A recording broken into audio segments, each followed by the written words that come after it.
Artists along the Golden Road experience the Northwest through its art and the artists who live here. Northwest artists are passionate about art, and Golden Road Arts extends their passion through education. We're on an arts mission, introducing children to art.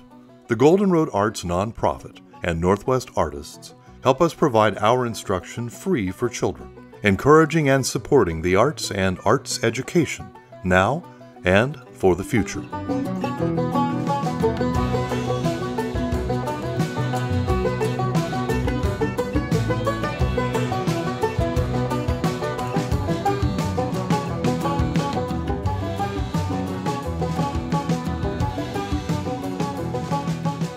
Hi there, I'm Barbara Mason and welcome to Golden Road Arts. We're going to talk today about one of the most famous artists in the world. This is Leonardo da Vinci. Now, Leonardo da Vinci was a Renaissance man.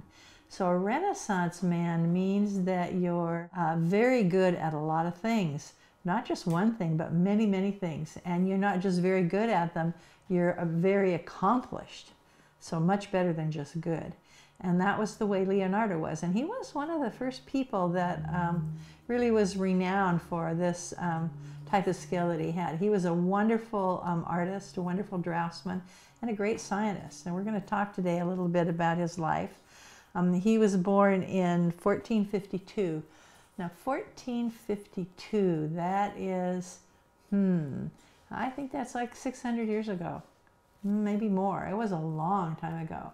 So at the time that he was born, people didn't have all the modern conveniences that we have. They didn't have the kind of communication we have. They didn't have the tools that we have. They couldn't travel the way we did. They traveled on a horse if they wanted to go far, maybe on a donkey. It was quite a different life. And so things were a lot slower than they are now, just because it was harder to get around and harder to do anything. And so Leonardo didn't have the tools that we have. So I want you to look here at the tools that are on the table beside me. You can go into any art store in anywhere you live and you can buy these tools. There's watercolors, there's this amazing little brush. Now this brush has got water inside it, so all you have to do is take this brush and you just squeeze it a little bit, because it's soft. You squeeze it a little bit and you can I'm just going to draw on my paper here. You can squeeze it just a little bit and put a little water in there, and right away you can paint with it. Now that's a pretty amazing thing, to have a brush that actually has the water right in it. So this is a pretty amazing thing. And there's all these different kinds of pencils and crayons and white crayons and black crayons and every color imaginable, and pastels and chalk pastels, crayons.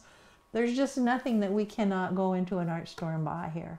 So we're very lucky to be living when we are, because we have unlimited materials that we can use.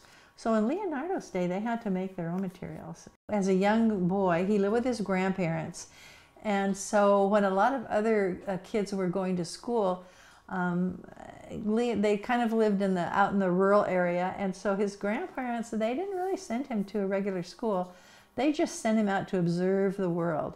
And he was very, very smart, very observant, and he spent a lot of time looking at nature, looking at the way things the way things worked, and he had an incredibly brilliant brain. He had probably a brain that was probably just like Albert Einstein, who's one of our most famous scientists in our time. He was very, very, very smart. And so when he got to be a little older, his father could see that he could draw really well. Everything that he saw out in the country, he would draw pictures of it. And so he had to make his own drawing tools. And so they would take some kind of clay and roll it into the shape of a pencil, and they would make their own pencils. And they would have charcoal that they would get from the fire. They would burn wood and it would leave charcoal. And so they would use that to draw with. And so the tools they had were not very refined compared to what we have, but they were able to do amazing things with them. And they didn't have, of course, cameras, and so there's no pictures of Leonardo. only drawings that someone else has done. As he was growing up, as I said, he was a really, really talented draftsman. He could look at something and draw it, and he was very good at that. But beyond just being able to draw it, he had this amazing brain where he would want to know how it was put together, what made it the way it was. And so the first thing I'm going to show you is a picture of Leonardo. It's one of the few pictures that we have of him. And this picture was done when he was a very old man. He lived to be 67.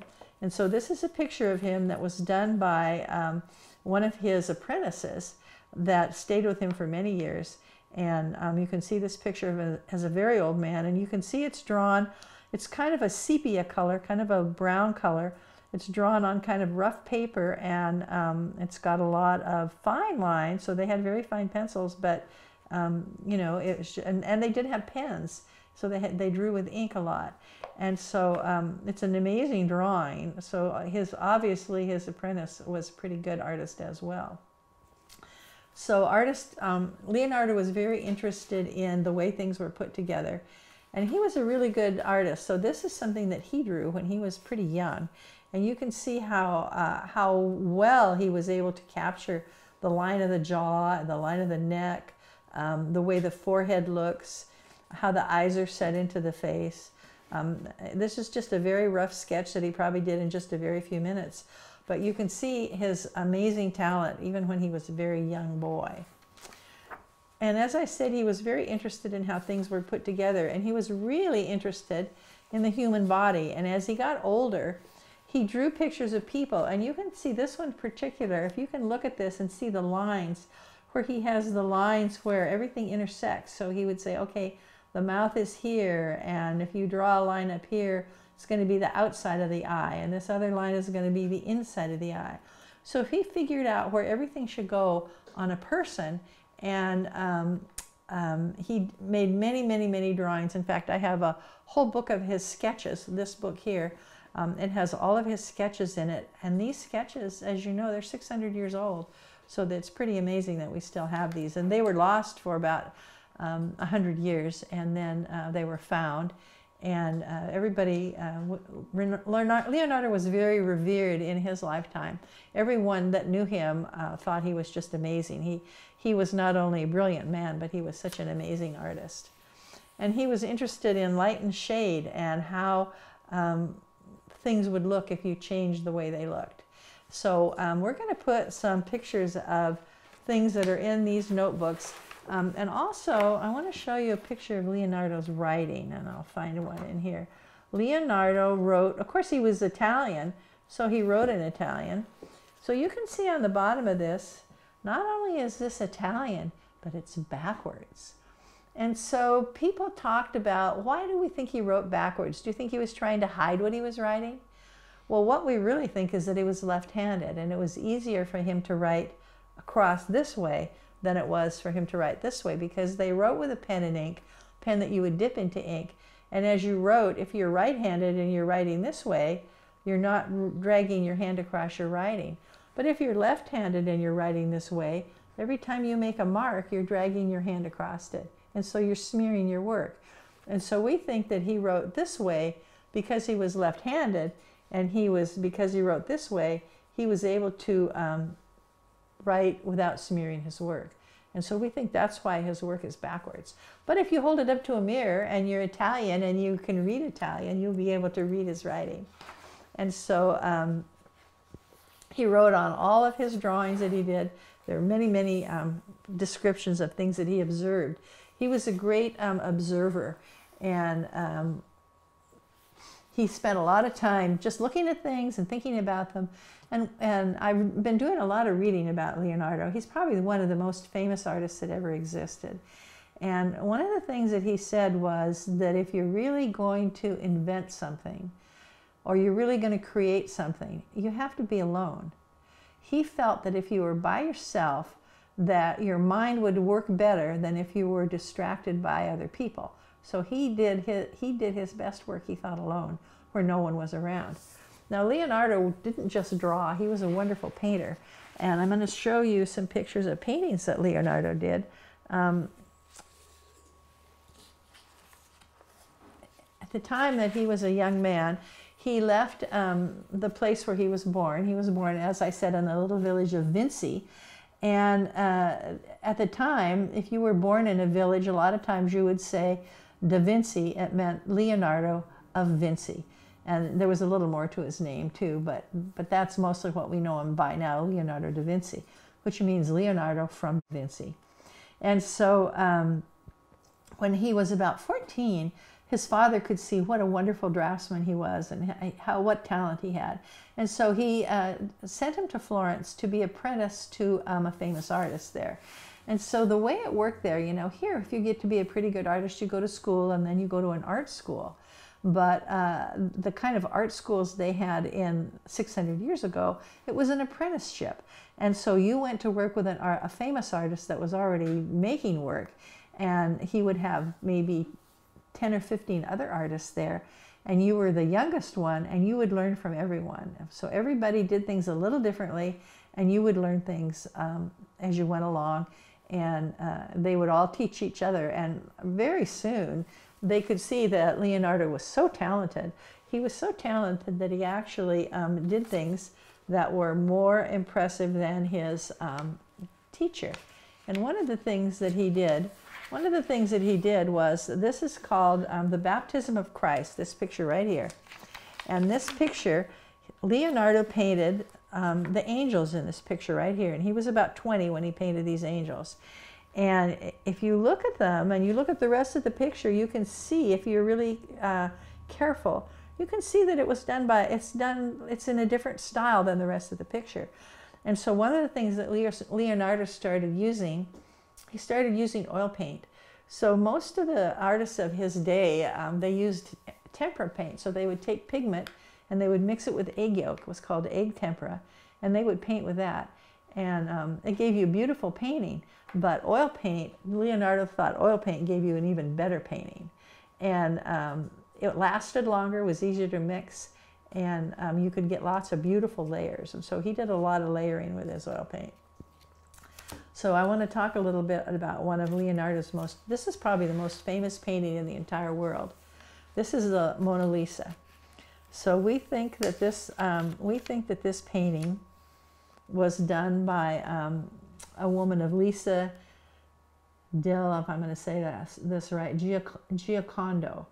And she was the wife of someone that Leonardo knew, and they must have been very famous and probably rich for him to have painted this piece. But he must have really liked her, because he worked on this piece on and off for many, many years, probably half of his life. He kept going back and painting this a little bit. So I want you to look really closely at this painting. In fact, I have another picture of it that's a little bigger that I'm going to show you. Now, the Mona Lisa is a beautiful painting, but she looks different. Why do you think she looks different?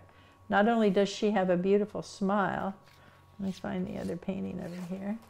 She not only has a beautiful smile, but if you look really closely at her face, there's something different about her. And what's different about her is she doesn't have any eyebrows. So everybody we know has eyebrows except the Mona Lisa. So I don't know if it was a fashion thing to pull your eyebrows out in 1500. I just don't know that. But she does not have eyebrows. And so it makes her look very kind of mysterious, and we don't really know why Leonardo spent so many years going back and working on this painting. But there are many, many, many layers of paint on this, very thin, transparent layers that he built up. And the more he built it up, the more he would fuss with it and change it. And so he was able to make things look really realistic because of his amazing ability to paint. So Leonardo thought of himself not just as an artist, but he really thought of himself as a scientist. He actually was very interested in science. And at this time, science and art were both, they kind of went hand in hand. Today, you're either a scientist or you're an artist. You're not usually both. But in Leonardo's day, it was very common for people to be interested in all kinds of things. And Leonardo was very interested in science, and he learned about science just by observing. He observed the different the different animals, the different people, how everything was put together. And one of the things that he did, this is called, I'm going to show this to you, this is called the Vitruvian Man, and it was done in a sepia color. Now the one I have here, I've done in, I've changed it a little bit and made it black and white, and I've got several copies of it here, and we're going to put a picture of this on the internet so you can copy it if you want. And so what I'm going to do is I'm going to color this. I'm going to color this in different ways. So the original one of this is in that sepia color. It'd probably be about this color maybe. And all the lines are this color, and the person is this color, and it's just very, very rough. Very rough, and very much this color. The whole paper is this color. And you can see all these marks here. So when I scanned this on the computer, I wasn't able to take those marks out. Maybe if I were better on the computer, I would be able to, but I just left them in because I thought, well, this is Leonardo's real work, and this is how he did it. And so the reason he drew it like this, you can see he's got one man that has 4 arms and 4 legs. And you can see here that there's little marks where he's got it divided. So here's the division for the shoulder, where your arm hits your shoulder. Here's the division for your elbow, where your arm bends. And then here's another mark where your wrist is. And then when you come down his body, there's a mark here where your chest is, a mark where your legs hit your hips, a mark where your knees are, and a mark where your ankles are. And then all around this is this box. So he's showing that if you stand like this and you put your hands out, you can be in this box, and it's exactly the same distance from here to here as it is from your head to your feet. And then he wanted to show that if you spread your legs apart and you move your arms out, that it went in a circle, but it was still the same distance. So the distance between your feet, the distance between your feet and your hands were the same, even though you're now not in the same spot in the box, but in this circle, it's the same. So the amount of space is the same. And so he was showing the way that you would be if you were being measured. So I was using that was an oil pastel, right? What was that? Oh yeah, that was a pastel. And this is an oil pastel, so I'm going to show you. It's going to draw a little differently. So see how that one was kind of rough? Let me do that again so we can show it a little better. See how this is kind of rough? And it looks almost like, it almost looks like a chalk line. So what this is, a pastel, they've taken color, pigment, and they put it in a binder. The binder's what holds it together, and they've scrunched it down real tight so that it forms into a pencil. But this is an oil pastel, and so this they've mixed this with oil, and so you can see how different it works, how it goes on so creamy and so smooth. And this looks a little rough. This looks so much more like a pencil. And then of course we have our famous crayons that you know, people laugh at crayons, but I have to tell you, crayons are pretty cool. I like crayons. So we're going to show you the difference here. So we're going to color this leg with a crayon, and so you can see it's almost like it's almost like a division between the pastel, the oil pastel, and then the crayon. So the pastel, the crayon has a wax binder, the oil pastel has an oil binder, and then we have charcoal. So if we were doing charcoal, it would just be black. And look at how smooth that goes on. So with charcoal, you can not only have it go on smooth, so all of these things are tools that Leonardo would have had. So you can take your finger and you can smooth this out. Look at that. Look at that. So I can shade his body. I can just shade his body with this pencil just by drawing and then smoothing it out with my finger. He named this the Vitruvian Man because there was an architect in the 1st century BC. His name was Vitruvius, and he was, as I said, he was an architect, and so he designed a lot of buildings and probably did a lot of sculpture, and Leonardo must have thought his work was pretty good. And so he named his example of the different pieces of a body after Vitruvius. So I want to show you these watercolors. I'm going to paint this with watercolor. So this is a cute little watercolor box. This is a mini box. It has a little brush in it. And you can take this with you if you're going to travel and you want to go out somewhere and paint. You can just take this little tiny watercolor box and put that in your pocket and take it with you. So it's pretty amazing. Or you can have a watercolor box like this, and you can do the same thing. So we're going to paint our Vitruvian Man here. We're going to give him a little color here. We're going to give him maybe a little purple.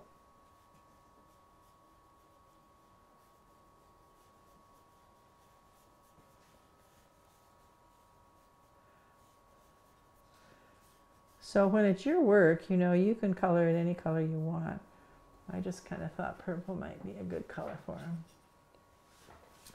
The whole idea isn't so much to paint him, but it's to remember that these are the actual divisions of a person. So when I was in school, I learned that a person was 8 heads high. So we could actually measure that and see if Leonardo's man is 8 heads high. So we could say, okay, let's see. His head is this big. So 1, 2, 3, 4, 5, 6. It's like 7.5. So maybe he's got a small head. I don't know. But anyway, I'm just going to color him this color, and then I'm going to put a little orange in. So one of the things that you can do is when you color, colors that are across from each other on the color wheel, so they always look good together. So purple and orange look good together. Purple and green look good together. Orange and green look good together. So I think I'll color the box the orange, and then I'll make the circle another color. Oh no, I think I'm going to color the box orange, and I'll make the circle a different color on the outside.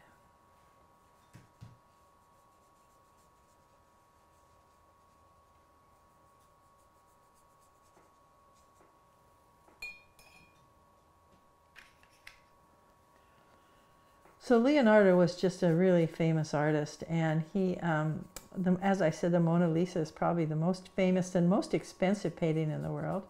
It has an interesting history. It was hidden away during the Second World War because they were worried that something would happen to it, and then it resurfaced again, and so they were able to show it again. It's at the museum in France called the Louvre, and it's not a very big painting. It's only like maybe 16 inches. So when you see it and you are standing there beside it, I've been to see it, there's a lot of people in front of it, so it's kind of hard to see it. And it has a plexiglass box around it because somebody tried to damage it once, and they don't want it damaged, of course. And so, now let's do green for our circle. And so naturally they have a plexiglass box in front of it, so you can't touch it. And then there's a cord, a velvet cord in front of that, so you can't really get close to it at all. But of course we have wonderful photographs of it, so we don't really need to get that close to it. The day that my husband and I went to see it, there was hardly anybody there, so we were able to get real close. And it was amazing to see it. I was surprised at how small it was. You know, when you look at things in picture books and they're so famous, you start to think they're bigger than they really are. And when you see it, you just say, oh my gosh, that's not very big. Why is it so famous? Good question. I think it's famous because Leonardo was such an amazing person. So there we have our Vitruvian Man. So I hope that you'll take one of these pictures of the Vitruvian Man and color him any way you want. The other thing I wanted to show you today was a little bit about science. This is one of the most fascinating things that I have. This is an egg beater. And so your mother might have one of these, or she might not, maybe your grandmother. So this egg beater I think belonged to my grandmother, so it's pretty old. And but it's not that old, because right on the side of it, it says stainless. So stainless steel is something that was invented less than 100 years ago. They started making stainless steel. So stainless steel doesn't rust because it's got a coating right in the metal, so it won't rust. And so if you look at this, you can see that somebody had to figure this out. They had to figure this out. Okay, these wheels are going to go like this, and they're going to not hit each other. They're going to spin, but they're not going to hit each other. And so how are we going to hold them so they're far apart and yet they spin and they don't hit one another? So there's this thing that goes down the middle, this wire right here. And then at the top, there are these little tiny teeth. And these little tiny teeth go into this big wheel that has lots of teeth, bigger teeth on it. So as you spin it, if you can see these little teeth, they go into the big teeth that you're turning with your wheel. So you're turning the big teeth, around, but it turns the little teeth many, many times. So I just think this is one of the most amazing things. So somebody had to figure out exactly how to make this, how to put it together, and then of course I'm sure they sold it in a store. But anyway, if you look at this, I just think this is a marvelous thing. You think, okay, somebody had to figure this out. So how did they think, okay, if I put this on here, it's going to hold everything, so it's not going to move. This is going to turn the wheel. This big wheel is going to turn the little wheel that's going to turn these, that's going to spin around. And because I have it, I'm going to be able to make whipped eggs or anything else I want to whip. And I just think it's a fascinating thing. The more I've looked at this in my life, the more I think about what an amazing invention it is. And you know, there's a lot of inventions that happen because an artist looked at something. So art and science really do go together. They aren't separate. So an artist had to design this, and then a scientist had to build it, or maybe the scientist designed it and the artist had to build it. But one way or another, it's an amazing invention, and I think this is something that Leonardo would have loved, and maybe it's something he actually thought about inventing in his lifetime. So we're going to put up some information on the website, especially for you teachers. It's a list online of videos that you can show your children that are about Leonardo and his life. And there's also a list of books and educational resources, and we're going to put that out. There's an awful lot of stuff written about Leonardo da Vinci. He is one of the most famous artists of all time. And 600 years later, we're still talking about him. We're still teaching our children about him. We still think that he is probably one of the most famous people that ever lived. So thanks for joining me at Golden Road Art, and I hope that you will enjoy getting to know more about Leonardo da Vinci. I certainly enjoyed learning more about him, getting ready to do this video. So thanks again for coming to Golden Road Art. This is Barbara Mason, and I'll see you next time.